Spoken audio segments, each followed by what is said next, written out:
Okay, this is Canada Congressman John Kitover. This is the interview with the news.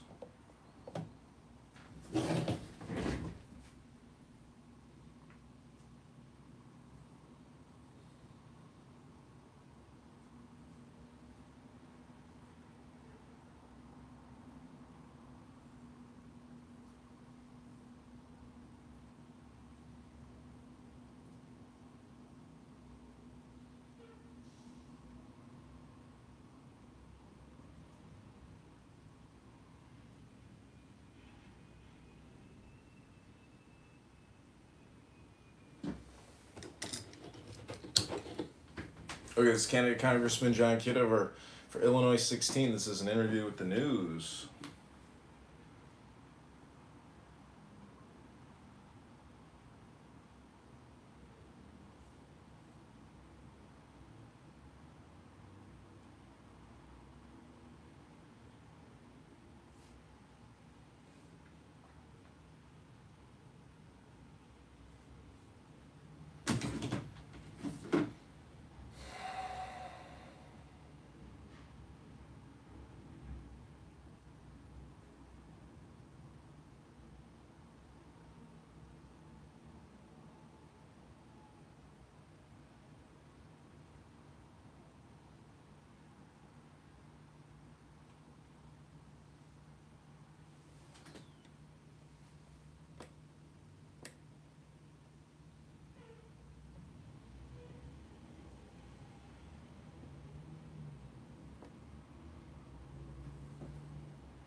Okay, this is Canada Congressman John Kitover. This is an interview with the news.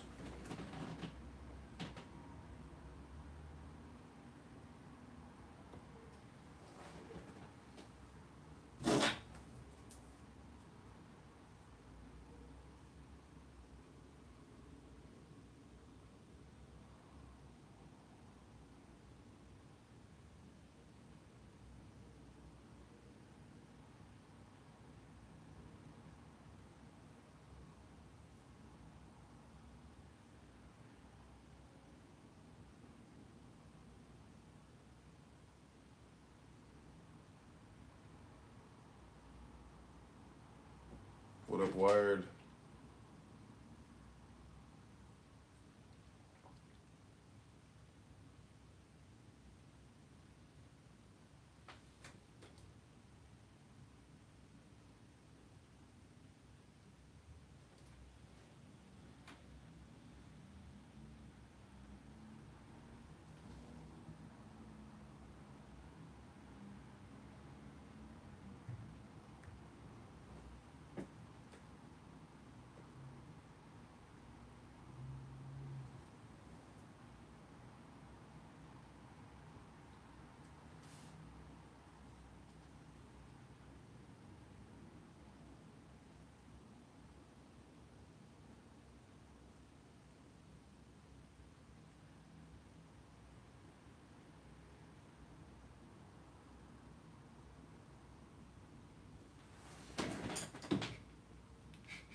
Hey, this is John.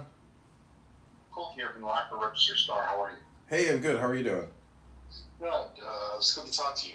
Yeah, likewise. Thanks so much for doing this, and I hope it goes well. Thanks so much. Yeah. So, let me see. Why don't you tell me a little about yourself and why you're running? Yeah, sure. Name is John Kitover. I live in the northwest side of Chicago. I've been involved in and interested in politics really since Ron Paul. Fiscal conservatism is a big interest of mine. I feel like the financial path and the decisions that we're making are very irresponsible. I've worked in digital marketing for about 15 years with Microsoft, Google, a couple other corporations, and I served in the Army from 2002 to 2006. I'm a graduate of Niles West High School in Skokie, Illinois, and I'm a graduate of the Citadel in Charleston, South Carolina, where I have an undergrad in business administration. Are you in the district? You live in the district? No, I'm not in the district. I live in the northwest side of Chicago. The 16th district is Rockford, Peoria, Bloomington, 20 other towns, goes from the north to the south. People might call me a carpetbagger, but I would call myself a can crusher because Darren LaHood just keeps kicking the debt can down the road. Um, so would you move to the district if you were elected, or? I would. I probably would move to Rockford, so I could be with the constituents, hear their concerns, address their concerns, and do as much for them as I could. And I guess it must not be a requirement to live in the district to run for the seat. No, it's not. I mean, you just have to be an Illinois resident, to run. So it's not limited. Anybody can run for any congressional district in Illinois, the constituents in Rockford, Peoria, on all of Darren LaHood's comments, they're saying you've done nothing for us. So it really doesn't matter whether you live in the district or not. It's what you're doing for your constituents and what you're doing for the country. It's kind of irrelevant where you live when you run for Congress because it's a federal position, national. So, do you still work for the Department of Commerce? No, I worked for the Department of Commerce, and then I worked for IRS doing facilities management, leasing and operations. May was my last month with the Treasury Department, and I'm running full time for Congress now to defeat Darren LaHood. Um, um, what do you mean by carpetbagger in this case? Just with regards to that initial question that everybody asks, you don't live in the district. Why are you running in a district you don't live in? Okay. I see. Yeah, it's a pejorative, but really, again, like I said, I'm trying to crush Darren LaHood's debt can, which he keeps kicking. He's been in office 10 years.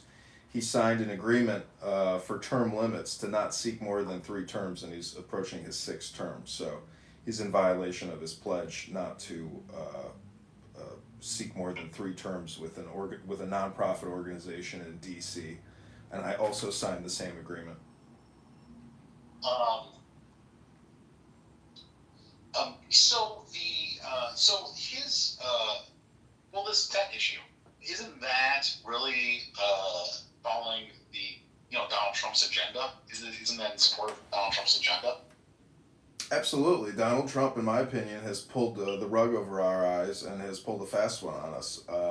He's no Ron Paul. He's a big spender. During his first administration, he added trillions of dollars in debt, and in the second administration, he's going to add even more. So it is Trump's responsibility as president, in my opinion, to be fiscally conservative and to give us a balanced budget act, which he hasn't done. So I've used AI to draft two bills, which I'd like to submit if I get elected. One would be defunding the big beautiful bill, and the second would be a balanced budget act. Um, what are the base? Well, it sounds to me like your biggest issue sounds like the budget. Absolutely. It's causing a lot of the problems that we have. In my opinion, the two biggest problems in our society are big pharma and the military industrial complex. And without big budgets, we can't fund any of that. So I think if we were to, pull in our belts and be fiscally conservative, we would eliminate a lot of the problems that we're causing ourselves and causing the world. Uh, yeah, I don't really understand the big pharma part of that one. Well, I mean, you've heard of COVID-19 and the vaccine rollout. So that's part of the problem. Is Darren LaHood voted on the HEROES Act, the CARES Act, and these are multi-trillion-dollar bills that funded big pharma, Operation Warp Speed, and it's my opinion that the COVID-19 vaccines were unnecessary. Unnecessary. Tell me more about that. Well, Dr. Fauci, Bill Gates, the World Health Organization, the Wuhan lab, and the Operation Warp Speed rollout, I've seen documentation from the Bush administration suggesting that this pandemic, scamdemic was in the works all the way back to when George Bush was president, because Big Pharma is a huge component of the global economy. But basically, the adverse reactions from COVID-19 vaccines, especially with young men and myocarditis, and forcing them to take it, whether you're in the military or in college, is a strict violation of our Constitution. It's immoral, it's unethical, it's unscientific. Robert F. Kennedy, the HHS secretary and head of CDC is HHS, he just got grilled by Senate Democrats who really, in my opinion, aren't interested in the science. Vaccines don't do placebo research, so there's no standard of science. It's, in my opinion, it's highly unregulated, it's unnecessary, and the health outcomes from taking the COVID-19 vaccines versus herd immunity, the science is just not there. Um, so,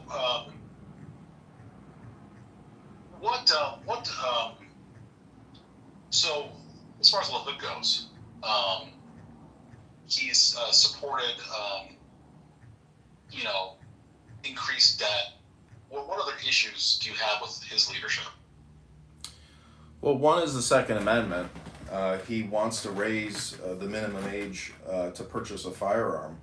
And, unless he's willing to have a constitutional convention, it's a strict violation of our Constitution. We need firearms to to save ourselves for security reasons individually, but also at the national level. Without firearms, we wouldn't be a free country. We wouldn't have been able to defeat the King of England. So it is possible that the United States government could slip into a tyrannical corporate fascist state, and we will need our firearms to defend ourselves. Now, that may be hyperbolic and controversial, but that is, in my opinion, the founder's intent with regards to the Second Amendment. And he has backed off of that position. That's one issue. The second issue is Jeffrey Epstein and him not wanting to sign the discharge petition that Thomas Massie has put forth before Congress and Speaker Johnson. So he, in my opinion, he sneaks under the radar, and there's multiple issues that need to be dealt with that I know the constituents in the 16th district are not happy with. When I was getting petition signatures in Bloomington this past weekend, all I had to say was, I need 10 seconds of your time. I need you to sign this petition. We're trying to get rid of Darren LaHood. As soon as I say Darren LaHood, people grab that clipboard so fast and can't wait to sign.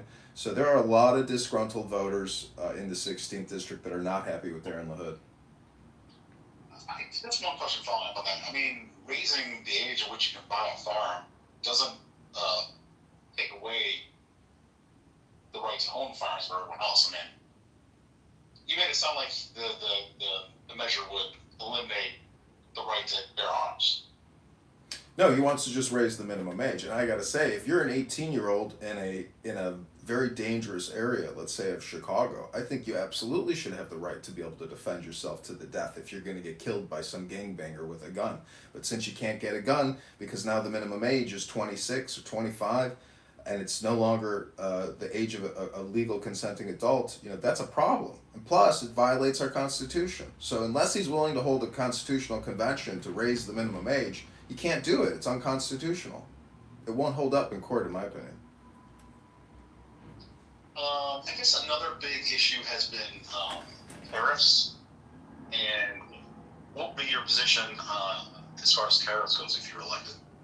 I don't think tariffs are good for the economy because those prices get passed down to consumers. But from a strategic business standpoint, let's say, for example, China is importing or India is importing electric vehicles into our country, but we don't have the opportunity to export our vehicles into their country, or financial services, or our food products, or any business product or service that we take in but we can't export. I think tariffs should be used strategically to negotiate fair trade and free trade. Yeah. Do you view them as kind of attacks on, American consumers? I think most likely it is an attack on American consumers and will contribute to inflation. However, the world has been riding our back for decades. We are a host, and the rest of the world has been acting as parasites with no reciprocation. So until we get reciprocity, I say tariff until we can strategically force a negotiation, and that's the power of a tariff. It's in the Constitution, and it's within Trump's right to do this, and the Supreme Court has upheld it. So to me, it's really a non-issue. I feel like the left makes it an issue because they don't really have a whole lot of other issues to attack Trump and Republicans on. But from an economic standpoint, it raises prices. It's not good for our economy. It's not good for the global economy. Free trade is the best way to grow economies and to increase GDP. So kind of mixed there. You talk about free trade, but also supported tariffs. I guess you're saying use tariffs in a more strategic way? Absolutely. It has to be done strategically with a business outcome and a goal in mind, not just punitive measures because they're not doing our bidding overseas. We spend $70 billion a year, or 1% of all of our annual budget, on foreign influence peddling. So that should be enough to get done what we want done. I don't even think tariffs are necessary, to tell you the truth. But from a strategic standpoint, it's useful, it's necessary, it's helpful. But again, we've been getting taken for a ride by the world by not having tariffs in the first place. It's insane. We tax ourselves to death, and we can't do business in foreign countries like China or India or other places, but yet they can do business here in many ways. So it's just unfair, and it goes back to strategy. So, how is the campaign going? Do you think you have a shot of unseating LaHood? Based off of my first petition gathering and signatures in Bloomington, I'm very optimistic, just because of the dissent and pessimistic view of Darren LaHood by many voters. So I am very optimistic that there's a chance here. So you just started collecting signatures recently? Correct. We just started gathering. I've been recruiting people off of Craigslist for Bloomington, for Rockford, for Peoria. And the best place I found to get signatures in mass is at football games, at tailgates. It's a perfect place, and I'm absolutely confident that we're going to get the minimum number of signatures to qualify. And it's about 700 signatures. And we have to turn them in probably by October 27th, and it's a March 17th primary. Okay, yeah. I was just wondering about that. How long do you have to get it done? We've got about 45 more days. Yeah. So yeah, about 20 signatures a day is all it's going to take. So I'm not stressed about it or worried about it. Yeah. So you're a veteran. I am. I served in the Army National Guard from 2002 to 2006. I went to the Citadel, the Military College of South Carolina, and I was commissioned in Army Intelligence, and prior to that I was in the infantry with what they called the Simultaneous Membership Program. So I was in the reserves while I was in college, and it was really all because of 9/11 that I decided to join when I saw the first and second, or when I saw the second plane go into the second World Tower in New York. Yeah. So you were in the reserves in college, and then the Army National Guard. Correct. I was in the South Carolina National Guard and the Illinois National Guard. Okay, okay. I do have a Okay. nice letter from Governor Rod Blagojevich when my time was up. That was a nice letter from Rod. I want to Nice. frame it. Oh, so you're no longer in the National Guard. No, 2006 was my last year. Gotcha. Okay, so what was another thing? Oh, I also saw someplace you had some thoughts on agricultural support for farmers. Can you tell me more about that? I read that someplace that I don't know if you wanted to cut back on our support for farmers, or I didn't completely understand. So when I was in Bloomington gathering signatures, a young girl who signed my petition, she said she works with 45,000 soybean farmers. I don't know if it's all in Illinois, but it could be regional. But it's a huge employment factor, a huge economic factor. I think supporting farmers and agriculture is necessary, but you could also do that through tariffs. But we are $37 trillion in debt, in funded debt, and $100 trillion in unfunded debt liabilities. To continue to subsidize farmers at scale without reducing at least 5%, I think is unethical, unfair. And I don't go to work 5 days a week. You don't go to work 5 days a week to subsidize farmers. They go to work to earn a profit. If they can't earn a profit, a lot of the problem is probably the government. So I don't know if you know who Alan Watts is. He's a philosopher, but he says he has a friend who's a beet farmer, and the government says, hey, here's 100 pages I need you to fill out. The beet farmer says, I don't have enough time to fill this paperwork out. You fill it out. So government overreach, government regulations, and compliance factors are a big issue on why farmers, and a lot of times, can't turn a profit. If you go to your local grocery store and you look at the fruit and the produce and the vegetables, most of that is not grown in the United States. It's shipped in from Guatemala, Honduras, Nicaragua, South America, Central America. So if we want to be self-sustainable with our food reserves and our food supply and our food production, we should encourage that, and we shouldn't discourage it.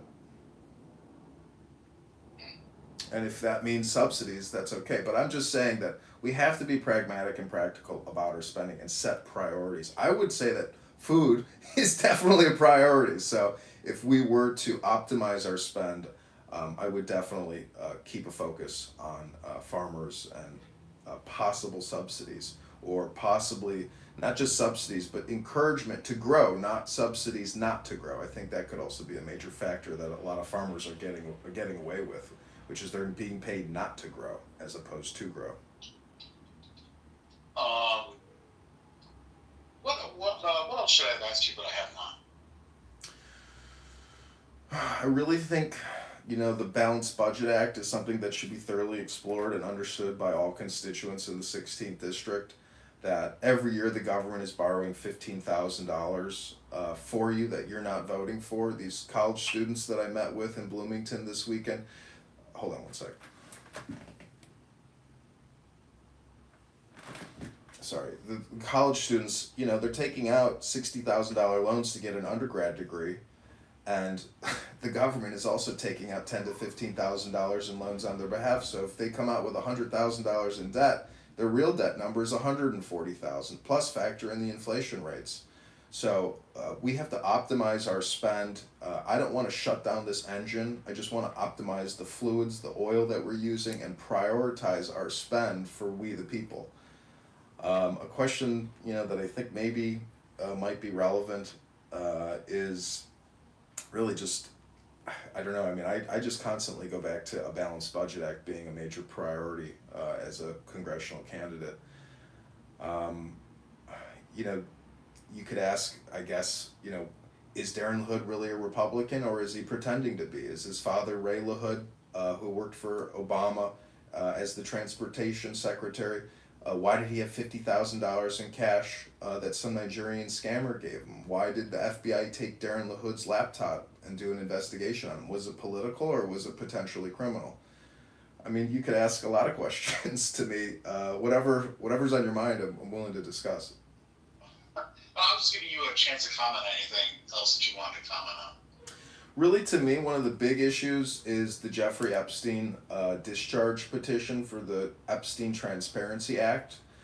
Thomas Massey, Marjorie Taylor Greene, Ro Khanna, congressman from California, recently held a press conference with Epstein victims. Did you happen to see it? I did not watch it, but I heard about it. So, until you actually hear the voices of these victims and how Epstein and Ghislaine and the other perpetrators who are unknown or who have yet to be unmasked, until you hear the stories of those women, you can't really understand the absolute diabolical insanity and sexual predation of Epstein and why Congress is withholding Epstein files and has not unredacted those files is beyond me. I mean, I want to see justice for the victims and I want to see the worst perpetrators be charged. I don't know if we'll ever see that because it's possible Bill Gates is in that list, and Trump just had dinner with Bill Gates and just had a private meeting with Bill Gates. So I just say that these victims should get justice, and unfortunately Darren LaHood is not signing the discharge petition to force Speaker Johnson to essentially pass this Epstein Transparency Act. Yeah. Yeah, I mean, it seems like Donald Trump is the reason why it hasn't been released, isn't it? I don't think it's just Trump. I think it's Speaker Johnson, and I think it's all the billionaires who are fighting it.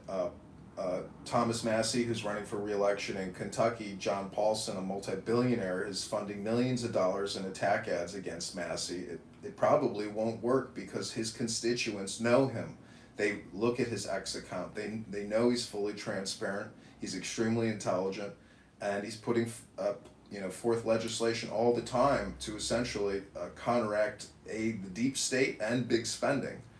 So I don't think it's just Trump, but obviously if Trump is in those files, he wouldn't want them released. But you can't really speculate on what you don't know in those files because everything has been sealed. Yeah, absolutely. How old are you? I'm 42 years old. 42, and are you married? Do you have a family? No, I'm not married. I have no kids. I'm single. I'm dating. I wouldn't call myself a bachelor, but I guess I am a bachelor. But I'm single, and hopefully this campaign will lead to a beautiful relationship as well. Well, okay. Most girls don't want to date me until I have the seat, though. Unfortunately, that's some feedback I've heard. Until you have the what? Until I have Darren LaHood's seat in the 16th district. Just running as a candidate isn't attractive enough, apparently. Okay. Well, thanks so much for talking to me, John. I appreciate it. Good luck in the election. I think this story will be fine. Okay, thank you so much. I really appreciate it. If you want to do a video or a Zoom or have any other questions, please just email or call me. Yeah, And I'll follow up. If I have any follow-up questions, I'll text you or give you a call. Okay, thank you so much. God bless and have a great day. I really appreciate it. All right, John. Take it easy. Okay, thanks, sir. Thanks, Jeff. Bye.